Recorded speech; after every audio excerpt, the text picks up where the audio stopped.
Hello दोस्तों, स्वागत है आप सभी लोगों का राजस्थान एकेडमी पर। मैं प्रवीण सिंह आप सभी लोगों के साथ में। जैसा कि आप सभी लोग जानते हैं, कंटिन्यूअसली आप लोगों के लिए विभिन्न प्रकार की प्रतियोगी परीक्षाओं के लिए जुड़ा हुआ हूं और आप सभी लोगों को जिस भी प्रकार से मेरे द्वारा सहायता हो सकती है उस प्रकार से आपकी सहायता करने की कोशिश करता हूं। इसी बीच अभी लगातार जो है कुछ विद्यार्थियों के कमेंट्स आ रहे हैं कि सर लैब असिस्टेंट की वैकेंसी कब आएगी, फर्स्ट ग्रेड की वैकेंसी कब आएगी, सेकंड ग्रेड की वैकेंसी कितनी आएगी, कितने पदों पर आएगी, कब आएगी। आपके जो है इन भर्तियों का आचार संहिता से पहले नोटिफिकेशन जारी होगा या नहीं होगा। सीईटी के जो है 15 गुना या 40 गुना के या 40% का क्या होने वाला है। मतलब विभिन्न प्रकार की जो ये असमंजस की स्थिति बनी हुई है उसके बारे में आपके डाउट्स आते रहते हैं। लेकिन दोस्तों कहीं ना कहीं इन सभी कारणों से अगर हम जो है असफलता प्राप्त करते हैं तो मुझे ऐसा लगता है कि आपकी पढ़ाई की वजह से नहीं, कुछ और भी कारण हो सकते हैं जिसकी वजह से आपको असफलता मिली है। तो आज हम बेसिकली इस वीडियो के अंदर समझने वाले हैं, जहां तक मेरा एक्सपीरियंस है, मैंने जो 7 से 8 एग्जाम्स दे रखे हैं और उनको क्वालिफाई कर रखा है। तो किस प्रकार से मैंने जो है फर्स्ट अटेम्प्ट में ही आईआईटी जेई क्वालिफाई किया था, फर्स्ट अटेम्प्ट में लैब असिस्टेंट क्वालिफाई किया, फर्स्ट अटेम्प्ट में एलडीसी की जॉब ले ली थी, लैब असिस्टेंट की ले ली, रेलवे के अंदर असिस्टेंट लोको पायलट में कैसे बन गया था, बीएड के लिए जो पीटेट का एग्जाम होता है वो भी फर्स्ट अटेम्प्ट में क्वालिफाई किया, एसएससी एमटीएस कैसे क्वालिफाई कर लिया। इन सभी के बारे में थोड़ी सी अपन बात करेंगे आज और आपको समझाने का प्रयास किया जाएगा कुछ 8 से 9 पॉइंटों के माध्यम से, जिन पॉइंटों को अगर आप ध्यान में रखते हैं तो आपको निश्चित रूप से ही सफलता मिलेगी। और ये जो असमंजस की स्थिति है ये हर बार जब भी नई सरकार बनेगी या पुरानी सरकार रिपीट होती है तो हर 5 साल के अंदर जो है लास्ट ईयर में यही इसी प्रकार की असमंजस की स्थिति क्रिएट होती है। यही समान जो अभी जैसे चल रहा है कि ये वैकेंसी आएगी ये आएगी लेकिन अभी तक नोटिफिकेशन जारी नहीं है और वेट चल रहा है, और है ना, और बजट में घोषणा हो चुकी है। यही इसी प्रकार की सेम परिस्थितियां 2018 में थी। उसके बावजूद भी मैंने जो है लगातार कैसे अपने आप को जो है ये रखा, क्या क्या रखा, कंसिस्टेंस रखा। ये रखना बहुत जरूरी है। कंसिस्टेंस ये वर्ड तो आसान लगता है इंग्लिश का, लेकिन ये बहुत ज्यादा जरूरी होता है। कंटिन्यूटी पढ़ाई में बनाए रखना, ये सब पॉइंटों के ऊपर मैं आज बात करने वाला हूं। और जो मेरी एक आदत है कि मैं जो है कुछ अच्छी चीजों को लिख लिया करता था, तो बचपन से ही मतलब मैं पहले से ही शौकीन रहा हूं लिखने का। आज उसी में से जो मैंने अपनी लाइफ की कुछ एक अच्छी सी डायरी बना रखी थी उसके बारे में अपन बात करेंगे। तो मैं आपके सामने पहले तो बड़ा हो जाता हूं, मैं आज आपके सामने बैठ करके आराम से बात करूंगा। तो सर्वप्रथम मैं आपको मेरी एक जो डायरी है, जो मुझे जो है क्या करती थी, मोटिवेट करती थी पढ़ाई के प्रति, उस प्रकार की एक डायरी है मेरे पास में। ये है मेरी डायरी। इसको बहुत अट्रैक्टिव तरीके से मैं सजा के रखा हुआ हूँ और इसके अंदर मोटिवेशनल कोट्स लिखे हुए हैं मेरे। इसके अलावा इसके अंदर जो है कई प्रकार की अलग अलग चीजों को मैंने इसमें लिख रखा है, अपने लाइफ के एक्सपीरियंसेस को लिख रखा है।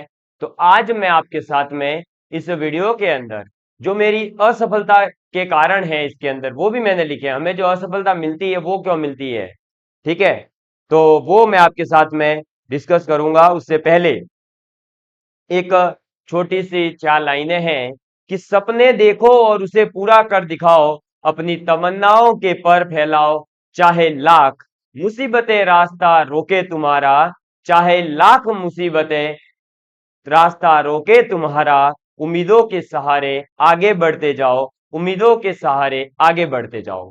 अब इन्हीं लाइनों के साथ असफलता के कुछ कारणों पर मैं डिस्कस करूंगा।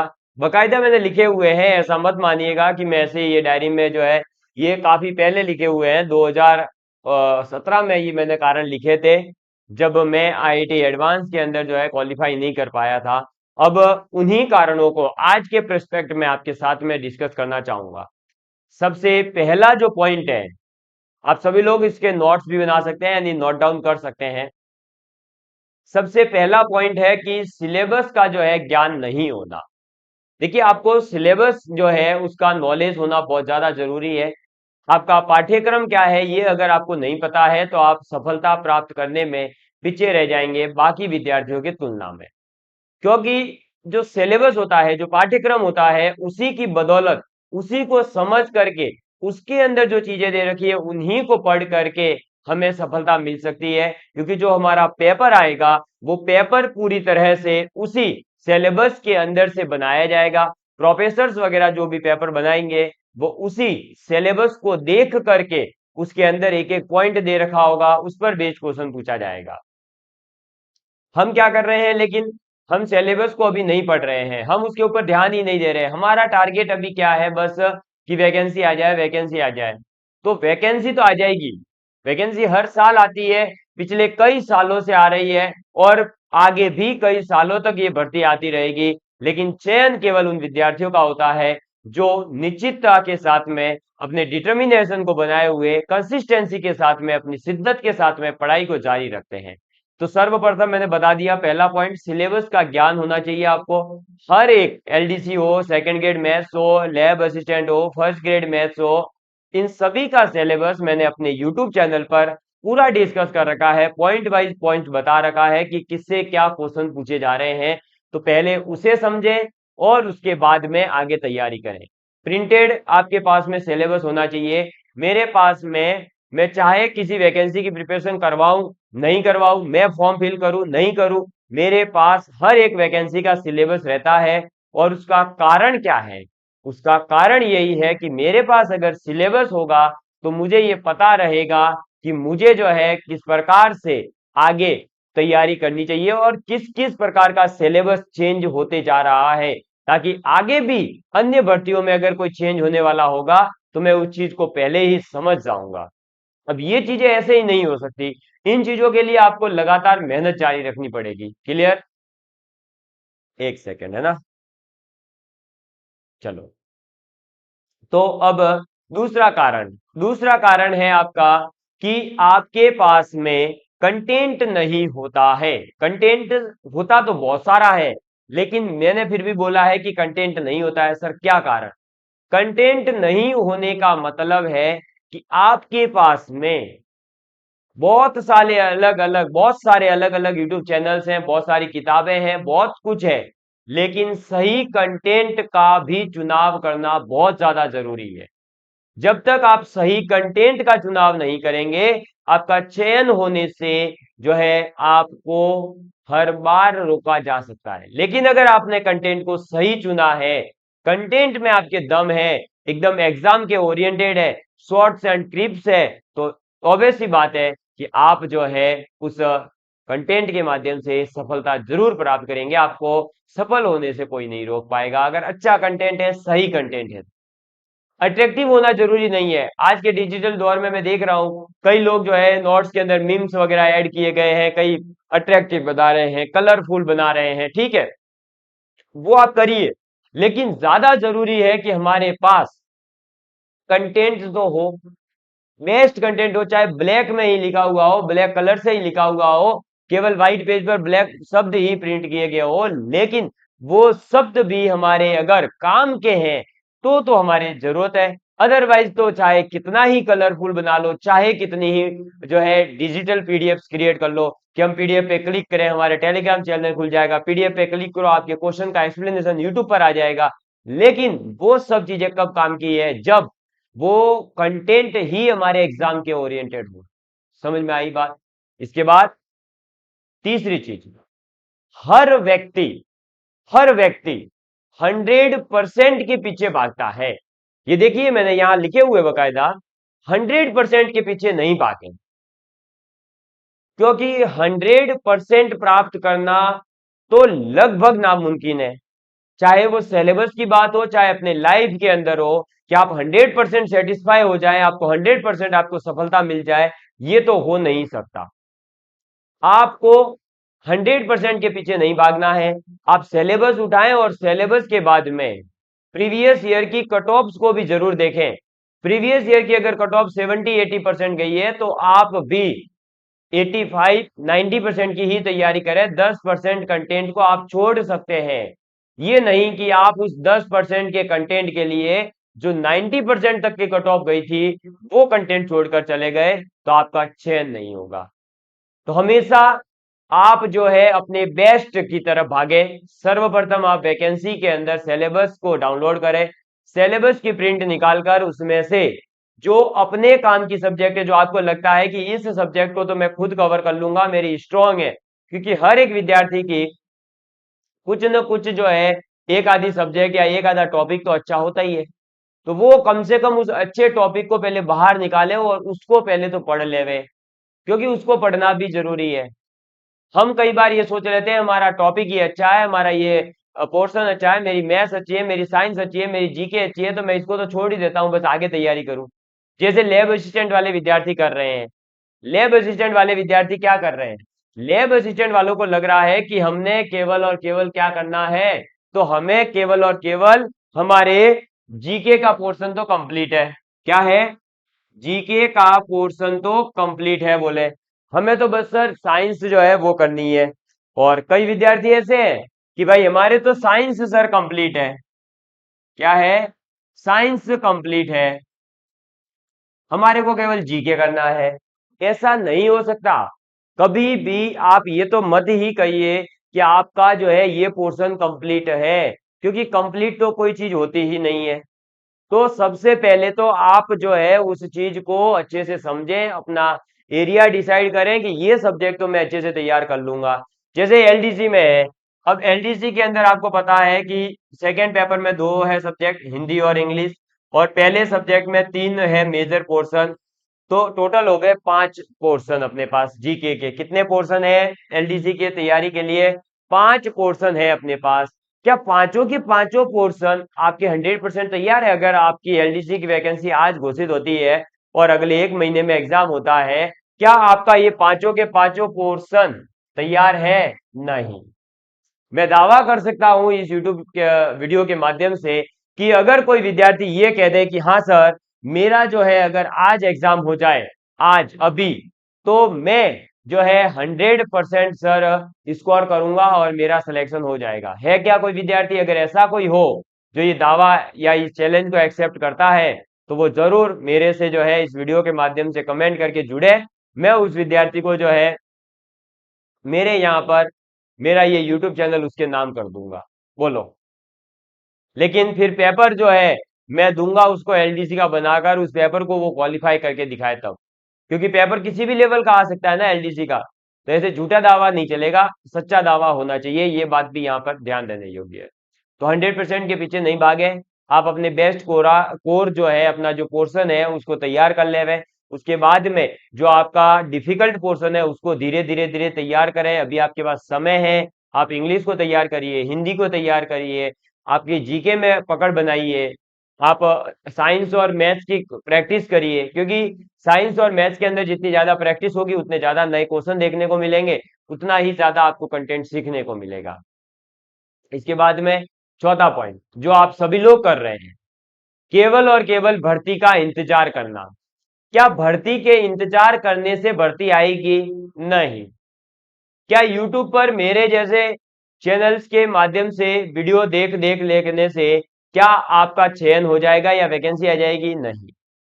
मैं आज ही आपको बता दूं, वैकेंसी कब आएगी इस पूरे यूट्यूब पर, चाहे हजारों लाखों चैनल है, कोई भी यूट्यूब चैनल वाला ये दावा नहीं कर सकता, कोई भी टीचर ये दावा नहीं कर सकता, कोई कोचिंग ये दावा नहीं कर सकती कि वैकेंसी इस तारीख को इतने बजे आ जाएगी या इस तारीख को आ जाएगी। कोई नहीं कर सकता। ये बात अगर कोई जानता है तो वो केवल केवल RSMSSB बोर्ड के अध्यक्ष और RPSC के अध्यक्ष और हमारे इस विभाग के जो मंत्री और मुख्यमंत्री जी है उनको पता है। इसके अलावा किसी को नहीं पता। वित्तीय स्वीकृतियां वगैरह ये सब जो है अंदर की मामले हैं, ये सब आपको केवल और केवल न्यूज से बाहर तक लाई इसलिए जा रही है आजकल कि हाँ भाई वैकेंसी आएगी वैकेंसी आएगी, लेकिन किस तारीख को आएगी ये कोई नहीं बता सकता।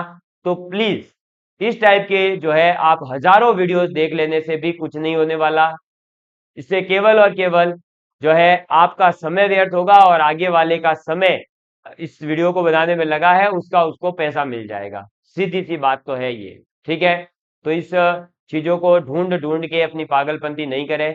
जब आप ये वीडियोस देख रहे हैं उसी समय कोई विद्यार्थी कोने में घुस करके अपने घर में पढ़ाई कर रहा है और वह तो बाद में सिलेक्शन लेगा और अपने मोहल्ले में मिठाई बांटेगा, और आप लोग जो है घर में बैठे बैठे रो रहे होंगे या अपने माता पिता को फालतू के एक्सक्यूज दे रहे होंगे और अपने माता पिता को पागल बना रहे होंगे कि ये तो जो है इस कास्ट से था इसलिए, ये तो जो है इस कोचिंग में था इसलिए, ये तो जो है इसके पापा इस पोस्ट पर है इसलिए। ये तो जो है इस हॉस्टल में था इसलिए, इसके तो पेपर इजी आ गया था, इसके तो वो हो गया था। ये सब बहाने हैं। इन बहानों को तोड़ करके आगे बढ़िए, क्योंकि ये बहाने बनाने से कुछ भी नहीं होने वाला। माता पिता भी एक दिन जो है आपका साथ छोड़कर चले जाएंगे।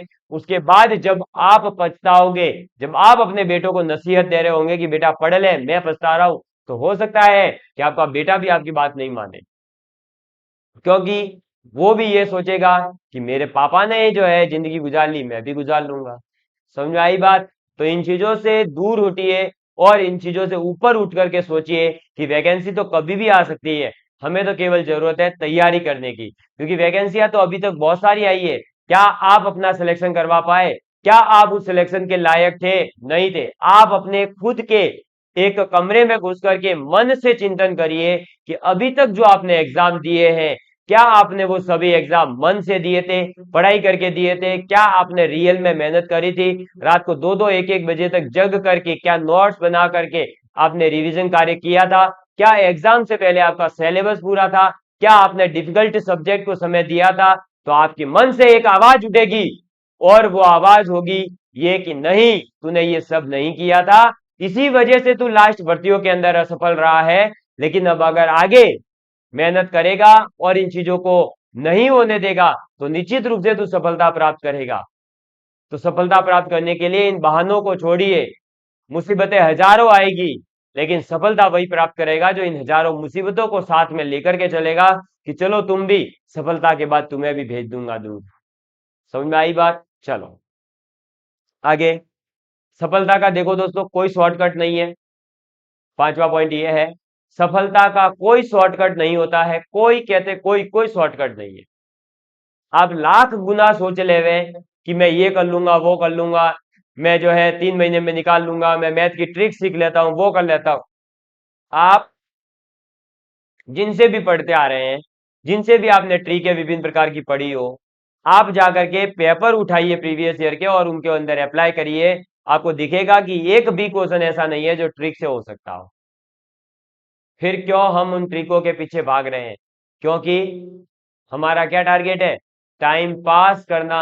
अगर हमारा उद्देश्य होता कि हमें सफलता प्राप्त करनी है, तो आपके दिमाग में कभी ये शॉर्टकट आता ही नहीं। आपके दिमाग में हमेशा एक चीज दौड़ती कि मुझे तो सफलता प्राप्त करनी है और उसके लिए जितनी मेहनत करनी पड़े मैं करूंगा।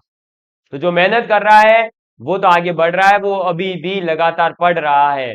हमारे साथ एलडीसी के ऐसे ऐसे बच्चे, लैब असिस्टेंट के ऐसे ऐसे बच्चे जुड़े हुए हैं जिन्होंने एक एक बार कोर्स कर रखा है। वो लास्ट वैकेंसी में केवल कुछ पॉइंटों की वजह से रह गए थे, और अब वह जो है पुनः तैयारी कर रहे हैं और आगे आने वाली वैकेंसी में वो सफलता जरूर प्राप्त करेंगे। इसके बाद जो है हम क्या करते हैं, एक बड़ी गलती है कि हमने जैसे ही आज से पढ़ाई स्टार्ट करी, उसी दिन से हम टेस्ट सीरीज न वगैरह क्वेश्चन प्रैक्टिस न उसके पीछे लग जाते हैं। अरे पहले आप जो है अपना क्या करें, बेस तो तैयार करें। वैकेंसी का सिलेबस समझें, उस सिलेबस का कंटेंट देखें, उस सिलेबस के कंटेंट को 1-2 बार पढ़ें, उसके बाद नोट्स बनाएं। उसके बाद में टेस्ट सीरीज और प्रैक्टिस की बात आती है। हम तो पहले ही दिन एक पेज पढ़ा, उसकी प्रैक्टिस चालू। अरे भाई, प्रैक्टिस का मतलब होता है कि रिवीजन करना, जो चीजें हमें याद है उसकी प्रैक्टिस करना। ये नहीं कि आज पढ़ लिया, आज की लाइन 2 लाइनें याद हो गई, 2 लाइन पर बेस्ड क्वेश्चन एक बना था वो कर लिया, फिर अगली 2 लाइनें याद करी। अरे ऐसे करते करते तो सालों गुजर जाएंगे, लेकिन आप सफलता नहीं प्राप्त कर पाओगे। तो टेस्ट सीरीज और ये प्रैक्टिस वगैरह सब बाद में ज्वाइन करें। पहले आप केवल और केवल कंटेंट को पढ़ें, कंटेंट को पढ़ करके समझें, नोट्स बनाएं, और उसको इतना सार गर्भित कर ले अपने मन के अंदर कि आपको नींद में भी कोई उठाए तो आप आंसर दे सकें। फिर टेस्ट सीरीज वगैरह देने का ट्राई करें। इसके बाद किसी के भी नोट्स खरीद लेना। हमारा क्या है, आजकल एक ट्रेंड चल रहा है, रिटन हैंड नोट्स आ गए हैं हमारे पास में। हमारे पास में आजकल बुक्स फॉर्मेट में नोट्स आ रहे हैं, और हम क्या कर रहे हैं, सीधे सीधे जैसे जैसे नोट्स आ गए हम परचेज कर रहे हैं, उन नोट्स को पढ़े जा रहे हैं। अरे वो नोट्स उस टीचर ने, उस अध्यापक ने, उस बच्चे ने अपने अकॉर्डिंग बना रखे थे। तूने उसके नोट्स लेकर के क्या समझा? कुछ भी नहीं। तुझे कुछ समझ में आएगा? नहीं आएगा। क्यों? अरे भाई, कहां से आ सकता है? उसने अपने पॉइंट ऑफ व्यू से लिखा था। उसे हो सकता है कि दो लिखने की आदत ऐसे हो, लो ये दो लिखने की आदत है, और आप दो लिखते हो ऐसे। ठीक है, मेरी आदत है कि मैं दो ऐसे लिखूंगा, और आपकी आदत है दो ऐसे लिखना। मैं तो जो है दो ऐसे लिखता हूँ, इसलिए मुझे तो पता है दो है। कोई नया विद्यार्थी होगा वो इसे इंग्लिश का जेड समझ लेगा। समझ में आई बात? अब जब वो इंग्लिश का जेड समझेगा, क्या मिस कॉन्सेप्ट नहीं समझेगा? वो क्या चीजों को सही समझ पाएगा? नहीं।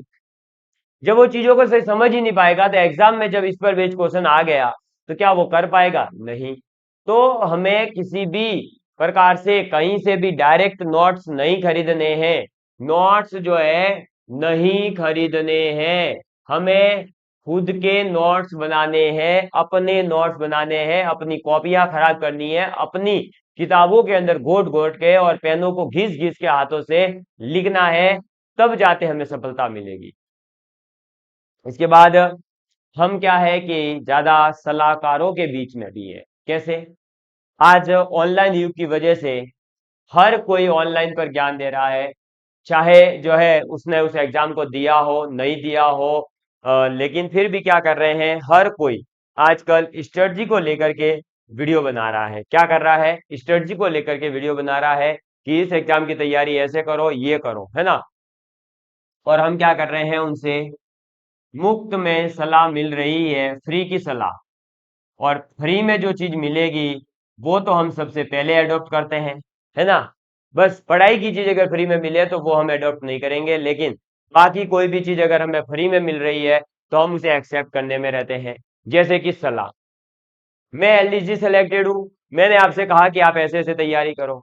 ठीक है, आपके दिमाग में आया चलो एलडीसी सेलेक्टेड है, सही राय दी होगी। बाद में कोई फर्स्ट ग्रेड अध्यापक है, वो मैथ्स पढ़ाते हैं मान लो। अब फर्स्ट ग्रेड अध्यापक है, आपके दिमाग में आया परवीन सर तो क्या है, एलडीसी, लैब असिस्टेंट, आईआईटी, ये छोटे मोटे एग्जाम क्वालिफाई कर रखे हैं। सर ने तो फर्स्ट ग्रेड क्वालिफाई कर रखा है, फर्स्ट ग्रेड तो बहुत ज्यादा टफ एग्जाम है, इनको तो ज्यादा नॉलेज है। तो मेरी सलाह को सुन करके भूल गया, सुनी एक दो दिन पालन किया, भूल गया, सर की सलाह ले ली। चलो ठीक है, बढ़िया बात है ना। मेरे से सीनियर सर की सलाह ली, बहुत बढ़िया बात, आपने सलाह को अनुग्रह किया, उस सलाह का अनुपालन किया। 2 दिन इनकी सलाह मानी।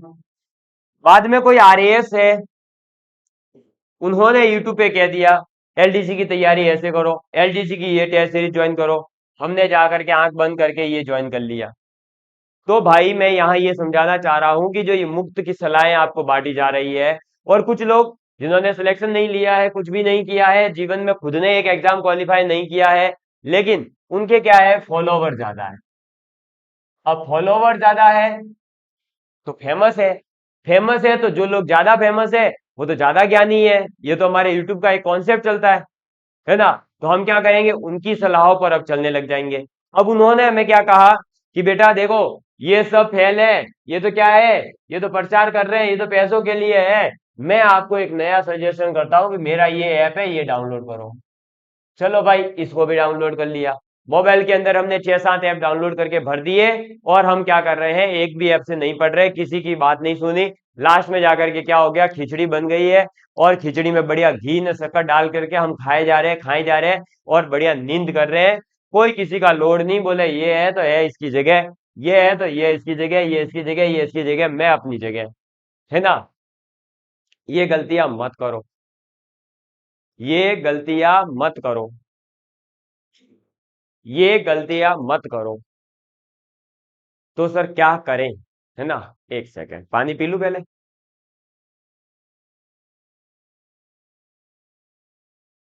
आज कुछ क्या है कि विद्यार्थी मेरे सामने भी बैठे हैं,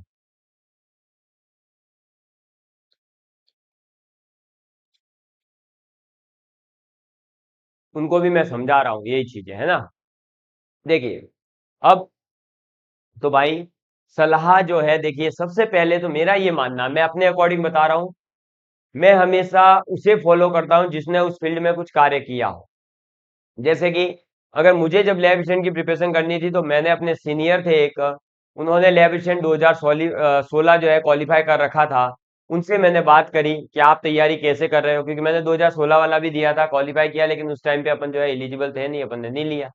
अब 2016 के अंदर जब मैंने उनसे बात करी, उन्होंने बताया मैं ये पढ़ रहा हूँ, वो अपने सीनियर थे तो अपन को गाइड तो करेंगे। उनका सिलेक्शन हुआ, अपना भी हुआ, ठीक है, फिर 2018 में अपन पहुंच गए। अब मैंने उनसे ही सलाह क्यों ली, क्योंकि वो सीनियर थे, साइंस के थे और लैब असिस्टेंट का एग्जाम वो भी अच्छे से तैयारी कर रहे थे। तो तैयारी करने वाला एक तो होना चाहिए, या तो आपके पास वो आपको अच्छे से बता देगा कि भाई ऐसे ऐसे मैं कर रहा हूँ, हो सकता है तू भी इसी प्रकार से कर, तो आपको एक अच्छा पॉइंट ऑफ व्यू मिलेगा समझने में और आपके साथ में पढ़ने का। इसके बाद में मैंने फिर क्या करा, 2018 में जब मैं खुद सेलेक्ट हो गया, तो हमने जो है अलग अलग प्रकार के विद्यार्थियों से जो चयनित हुए थे उनसे अपन ने बात करी। उनसे हमने सीखा कि हाँ भाई, जो है हमें हमेशा उसी विद्यार्थी से पूछना है, जैसे लैब असिस्टेंट की तैयारी कर रहा है तो किसी लैब असिस्टेंट की ही बात सुने। यहाँ पर बात क्या आ जाती है, अब देखो फर्स्ट ग्रेड आरएएस या फॉलोवर ज्यादा वाला विद्यार्थी जो भी है, टीचर वगैरह है, तो देखिए माना कि वो लोग जो है सीनियर हो सकते हैं, वो पहले से इस फील्ड में हो तो वो फेमस हो सकते हैं, बड़े पदों पर हो सकते हैं, लेकिन क्या उन्होंने लैब असिस्टेंट का एग्जाम दिया है क्या? जब लैब असिस्टेंट का एग्जाम दिया ही नहीं, तो वो आपको कैसे बता सकते हैं कि लैब असिस्टेंट के लेवल का साइंस किस लेवल के एग्जाम में आ रही है? समझ में आई बात? मतलब आपके साइंस का लेवल क्या रहेगा। अब उन्होंने पेपर देखा नहीं, उन्होंने तो सिर्फ और सिर्फ अपनी कोचिंग के एडवर्टाइजमेंट के लिए या उनके साथ जो अदर टीचर जुड़े हुए थे उनकी राय मान करके आपको बता दिया। तो भाई आप जब आरएएस की तैयारी करो तो आरएएस को फॉलो करो, फर्स्ट ग्रेड की तैयारी करो तो फर्स्ट ग्रेड को फॉलो करो, लैब असिस्टेंट की करो तो लैब असिस्टेंट के अकॉर्डिंग चलो, एलडीसी की कर रहे हो एलडीसी के अकॉर्डिंग चलो। समझ में आई बात? उनके द्वारा जो बताई गई बातें होगी, जो कुछ आपकी, जैसे आज मैंने जो असफलता के कुछ कारण बताए हैं, अगर आपने इन कारणों को अपने दिमाग में घुसा लिया, समझ लिया, तो मैं निश्चित रूप से कह सकता हूं कि आप सफलता प्राप्त करेंगे। और लेकिन हम तो क्या है कि 2-4 दिन सुनते हैं और मोटिवेट रहते हैं, फिर हमारे वही बात है, हम भूल जाएंगे। बोले सर जाने न सर का काम जाने, अपन तो अपने बढ़िया चात राबड़ी न दूध न पीन घरे हूं ही जावा, और नहीं तो फिर हॉस्टल में जाकर के बढ़िया छाछ की थैली 10 वाली लेकर के पी के न चदर तान के सो जाएंगे है। भैया ऐसे सोओगे ना तो एक दिन तुम ऐसे ही सोते रहोगे और आस पड़ोस वाले विद्यार्थी सेलेक्ट होकर के वो तो घर आ जाएंगे और आप वहीं हॉस्टलों में सड़ते रहोगे। पढ़ लो यार। जब आपके घर वाले आपकी फीस के लिए एक एक रुपया मेहनत से ला रहे हैं, तो क्यों नहीं समझते इन चीजों को है? क्या थोड़ी बहुत भी अपने माता पिता पर दया नहीं है? थोड़ी बहुत भी आपको अपने बड़े या छोटे भाई बहन पर दया नहीं है? जो बड़ा भाई आपके लिए मेहनत करके बार बार जो है बेचारा किसी और की डांट सुन करके आपके लिए मेहनत कर रहा है, और वो सोच रहा है कि मेरा छोटा भाई ही सिलेक्ट हो जाए, मैं नहीं पढ़ पाया लेकिन मेरा छोटा भाई पढ़ ले वे, तो हम क्यों नहीं पढ़ रहे हैं? क्यों नहीं पढ़ रहे? क्यों हम इंतजार करते रहते हैं केवल की वैकेंसी आएगी? मैंने आपको कहा ना आज वीडियो में कि अगर भर्ती आज ही घोषित हो जाए ना तब भी आपका सिलेक्शन नहीं होगा, अगर आप केवल और केवल ऐसे ही भर्तियों का इंतजार करते रहोगे तो। आपको नोट्स बनाने पड़ेंगे, आपको मेहनत करनी पड़ेगी, आपके पिछवाड़े में चाले हो जाएंगे, जलन होती है ना, तब तक पढ़ना पड़ेगा, जब तक कमर दर्द नहीं होगी, जब तक हाथों में दर्द नहीं होगा, जब तक ये दिमाग शाम तक ये नहीं कहेगा ना कि भाई अब कैपेसिटी नहीं है, तब मान लेना कि अब सफलता प्राप्त होने वाली है, इसलिए और ज्यादा मेहनत करनी है और अपने संघर्ष को जारी रखना है। पर हम वही बात है, 4 दिन की चांदनी बाकी रात अंधेरी, वही वाली बात है। 4 दिन सुनेंगे, बाकी फिर बाद में वही भूल जाएंगे और वही यूट्यूब पे ढूंढेंगे एलडीसी की वैकेंसी कब आएगी, और इस पे बढ़िया लाखों में व्यू आ रहे हैं और लोग जो है बढ़िया आपको बताए जा रहे हैं कि आज वित्तीय स्वीकृति मिली है, आज ये हुआ है, आज वो हुआ है, अरे वो हुआ, कुछ भी हुआ, वैकेंसी नहीं आई। सीधी सी बात। वैकेंसी जब आएगी तो आरएमएसएसबी बोर्ड के वेबसाइट पर नोटिफिकेशन होगा, नोटिफिकेशन जाके पढ़ लेना ना, कहाँ दिक्कत आ रही है? नोटिफिकेशन नहीं पढ़ सकते क्या जाके? नोटिफिकेशन में पूछेंगे हम ये करे कि नहीं, वो करे कि नहीं, हमारे एलिजिबल है कि नहीं, तो भाई तूने कंपटीशन देने की सोची है कि घर पे मजाक कर रहा है, घर वालों को पागल बना रहा है क्या? अगर तुझे नोटिफिकेशन पढ़ करके भी अपनी एलिजिबिलिटी भी नहीं पता चल रही है, तो तू सिर्फ और सिर्फ अपने घर वालों के साथ में धोखा कर रहा है, उन्हें पागल बना रहा है। प्लीज दोनों हाथ जोड़ के आपसे रिक्वेस्ट है, ऐसे विद्यार्थी जो है जिन्हें ये भी नहीं पता चलता कि नोटिफिकेशन में क्या सिलेबस दे रखा था, क्या एलिजिबिलिटी दे रखी है, क्या एज काउंट की डेट दे रखी है, वो तो आज पहले एक नोटिफिकेशन डाउनलोड करके ये चीजें सीखें, उसके बाद में पढ़ना शुरू करो। शर्म आनी चाहिए आपको, आपके माता पिता आपके लिए दिन रात एक मेहनत कर रहे हैं और आप लोग क्या कर रहे हैं? कुछ भी नहीं। तो मैं आज आपके सामने जो ये कटु सत्य लेकर के आया हूं, जो कड़वी बातें बोली है, हो सकता है कई विद्यार्थियों को बुरी लगी हो, कुछ विद्यार्थी डिसलाइक करेंगे, करिएगा। बुरी लगी है तो बुरी लगी होगी, मैं इसमें कुछ नहीं कर सकता, लेकिन मुझे जो सत्य लगा वो चीज आपके सामने रखी है। तो इस सत्यता को आप जो विद्यार्थी ग्रहण कर लेगा, इन जो आपको असफलता के कारणों को बताया है, इन कारणों को अपने अनुपालन में लाएगा, इन कारणों से बचकर रहेगा और सोचेगा कि अगर मैं इन 8-9 पॉइंट पर सही तरीके से चलने लग जाऊं तो निश्चित रूप से वो तो सफलता प्राप्त करेगा। बाकी जो है बुरी लगी है बातें तो डिसलाइक कर देना, अगली वैकेंसी तक आप ऐसे ही फिर घूमते फिरते रहोगे। ठीक है, तो पढ़िए और मस्त रहिए। धन्यवाद। जय हिंद, जय भारत।